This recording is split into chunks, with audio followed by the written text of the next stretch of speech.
With Macklin departed, it means a lot for Tyreek Hill, the Chiefs' 2016 fifth-round pick, named a unanimous All-Pro returner last year as a rookie. He's going to have some adjusting to do. Special teams coordinator Dave Taub said Hill will not return kickoffs this year. Hill did most of his return damage on punts last year, but he did take a kickoff to the house in that win over the Broncos. And speaking of that game, we flash back to his outing at Mile High in the second quarter. He recorded the Chiefs' first touchdown of the game. This is pretty amazing. When he turns on the Jets, man, does he fly.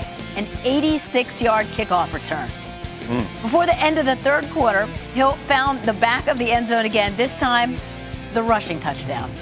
And with Kansas City trailing in the final minute, he snagged a late touchdown pass from Alex Smith to help force overtime. Hill was the first since Gale Sayers in 1965 to score in all three ways in a game. So that was pretty impressive. So as the number one receiver, they had to take something off his plate.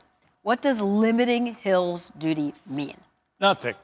Because in the end, when the game is on the line, he'll be back there returning a kickoff.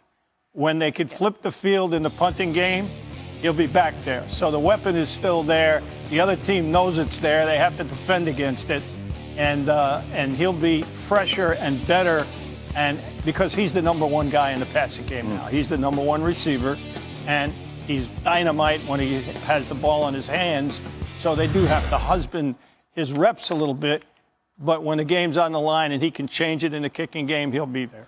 I'm saying something because of just how electric this guy is. Every time he put the ball in his hands, especially from the special teams perspective, he can turn the game around. Listen, special teams flips games in a hurry, whether it's field position, points, you name it. And this guy is so electric when the ball is in his hands. And I will say this, when they're punting to him and they're kicking to him, he's getting the ball. When you're trying to throw it, you can do a lot to prevent him from getting the ball. So my point is it could be something because you can just limit his touches. You want this guy to have the ball in his hands as many times as you can. So I'll give it a something. Definitely not in everything, but you want him to have those touches. Which is why, by the way, they're going to husband his touches because you can kick the ball out of bounds. Yeah. Why would you keep it away?